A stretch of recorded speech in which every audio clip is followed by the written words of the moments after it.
Nosotros ahora vamos a continuar con el ciclo de salud cardiovascular del Instituto de Cardiología Intervencionista, el INSI, de Casa de Galicia. Vamos, obviamente, a tener, como siempre, el objetivo de entender y conocer más vinculado a los pacientes, a las personas que tienen enfermedades cardiovasculares, pero que además, como lo hemos venido advirtiendo en otros encuentros con los profesionales y los médicos del INSI, también estas personas en este panorama de COVID-19, de coronavirus, son personas sensibles, son grupo de riesgo ante el coronavirus. Y para eso hoy convocamos a la jefa de cardiología intervencionista del INSI, la doctora Daniela Korinichi. ¿Cómo estás, Daniela? ¿Qué tal? Buenas tardes.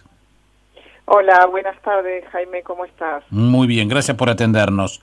Por favor. Y bueno, obviamente que esto se ha ido armando casi que día a día, por lo que nos dicen todos los médicos con los que hablamos, y cada día se sabe un poquito más y se tiene más información. Entonces, la pregunta hoy, con todo lo que ha pasado y cómo se ha ido organizando la sociedad y los pacientes, etcétera, ¿cómo está afectando la actual pandemia, el COVID-19, a quienes padecen problemas del corazón? Bueno, los pacientes con enfermedad cardiovascular en general, aparte del corazón, digamos que constituyen un grupo de riesgo para el coronavirus, por la mayor presencia de complicaciones, pudiendo llegar a fases más graves de la enfermedad.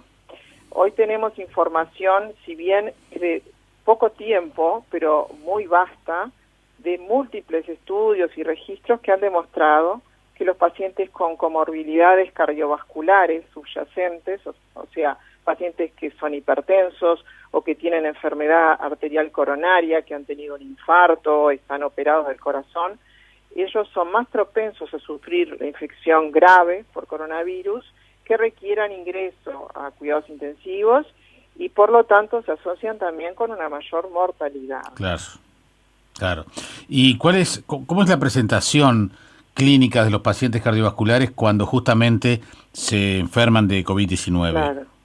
Bueno, si bien en general se presentan en la forma más frecuente es con síntomas respiratorios, como todos sabemos, con tos, resfriado,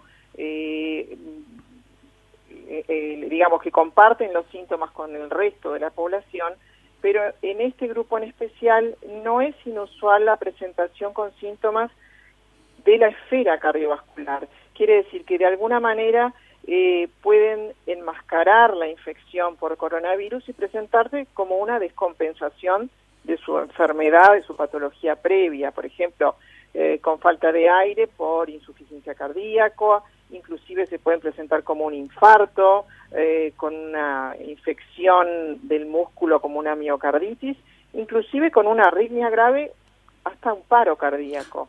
A veces han pasado de pacientes que ingresan con un paro cardíaco y lo que tienen subyacente es una infección por coronavirus. Así que en primera instancia, un primer diagnóstico es arriesgado, les puede cambiar todo. Exactamente, sí. Por eso hay que hacer, tomar todas las precauciones en lo que respecta al personal de salud para los casos sospechosos, pero a su vez el tratamiento lo más rápido posible para los cuadros, Claro. en algunos casos confusos o que se presenten con síntomas de la esfera solamente cardiovascular. Uh-huh. ¿Cómo incide concretamente el virus? ¿Cuál es el mecanismo de acción del virus? Bueno, el mecanismo de acción del virus es complejo. Hoy se sabe que el virus puede tener un efecto directo sobre el corazón, o sea, enfermar el corazón directamente, infectarlo, o en forma indirecta, y esto se produce al desencadenar una respuesta inflamatoria inmune exagerada, como un estado, digamos, el sistema inmune es el sistema de defensa que tenemos, y es normal que una infección viral lo despierte, desencadene una respuesta en contra de ese virus. Pero a veces se ve que esa respuesta es exagerada y se produce compite también con todo el sistema,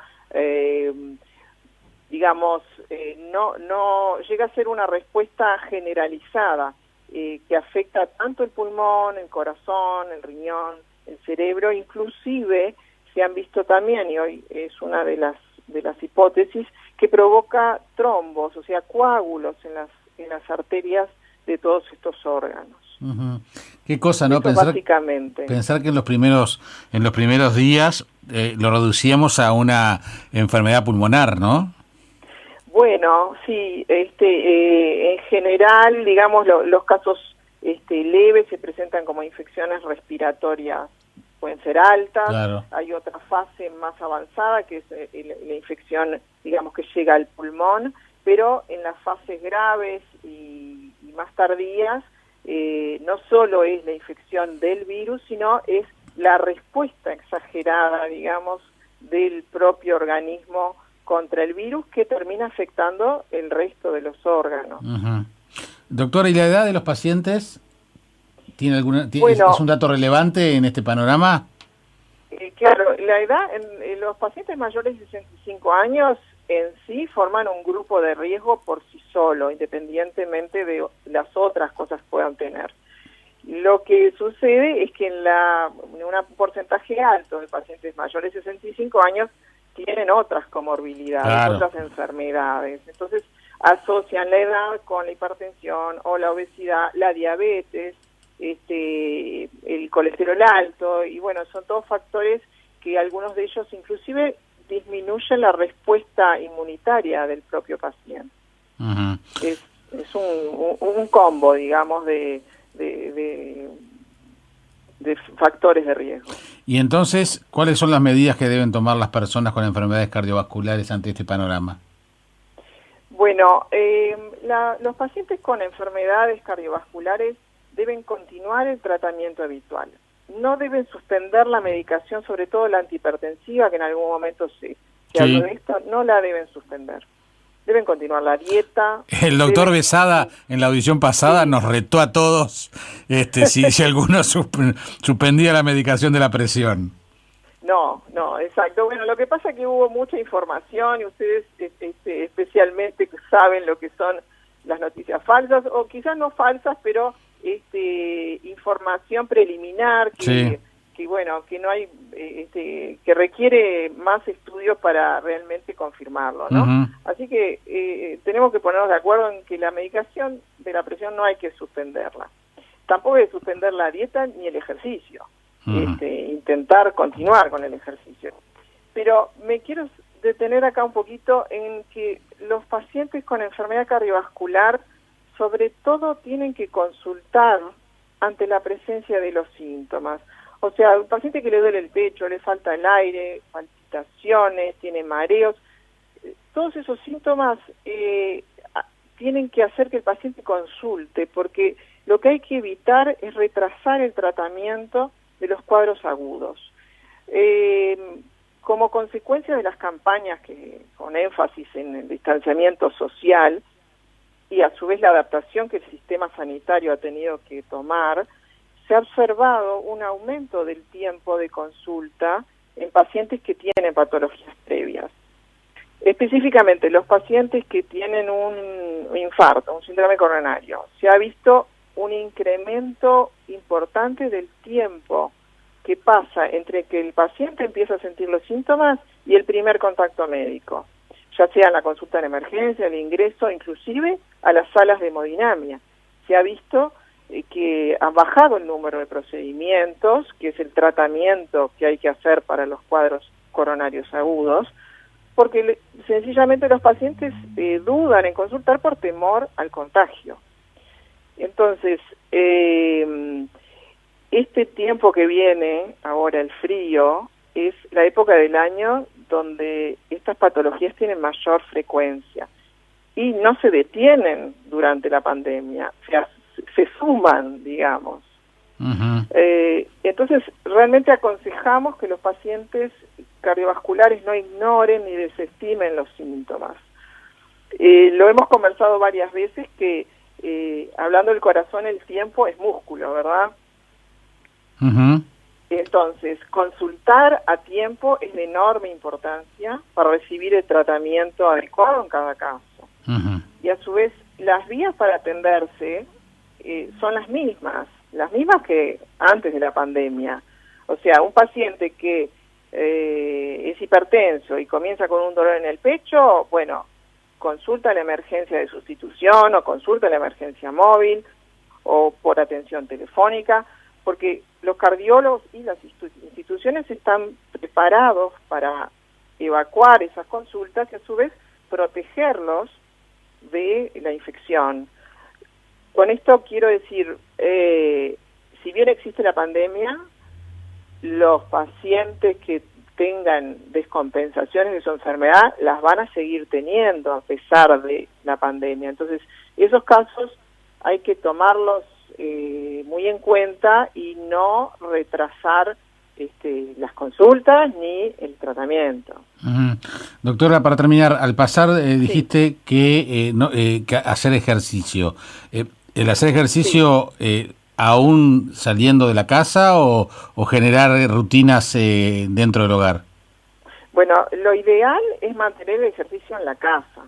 En la medida de lo posible, mantener rutinas de horario, de tiempo, de esfuerzo, hacerlo en forma, si se puede todos los días mejor, pero mantener la actividad física. En caso de que, de que realmente no haya posibilidades, salir en horarios donde no haya aglomeración, mantener el distanciamiento social y a su vez continuar con las medidas de protección, o sea, seguir con el tapaboca y todo lo que signifique evitar el contagio. Pero lo que no hay que hacer es dejar el ejercicio de lado y volvernos sedentarios. Uh-huh. Muy bien, cualquier cosa, obviamente ustedes saben las formas de comunicarse con el INSI a través de la página web, que es el insi.uy, también a través de Facebook. Además, las consultas se pueden hacer a través del 2355 55 55, 2355 55 55. Recuerden que el Instituto de Cardiología Intervencionista de Casa de Galicia se dedica al diagnóstico y tratamiento de enfermedades cardiovasculares. Entre sus servicios incluye hemodinamia y cardiología intervencionista, que trata las enfermedades del corazón y vasos sanguíneos mediante cateterismo cardíaco, imagenología cardíaca y el Instituto de Diagnóstico y Terapéutica Endovascular, que es el IDITI. Así que hoy hemos justamente recibido allí a la doctora Kolinitzky, y tenemos una pregunta de un oyente que cae en este momento, Daniela, así que la hacemos tipo del estribo. Tengo insuficiencia válvula mitral grado 2. ¿Debo extremar cuidados? Tengo 59 años, mujer, no fumo. Sí, tiene que tomar los cuidados como cualquier paciente que tiene una enfermedad cardíaca. Si bien es grado 2, no es severa, no está en momento de de intervención, seguramente tiene que mantener el tratamiento médico, farmacológico que el médico le dio. Pero sí tiene que mantenerse adherida al tratamiento y con todos los elementos que hemos conversado. Excelente. Doctora Daniela Kolinitzky, jefa de Cardiología Intervencionista del INSI, muchísimas gracias, muy amable. Bueno, por favor. Hasta pronto. Hasta pronto.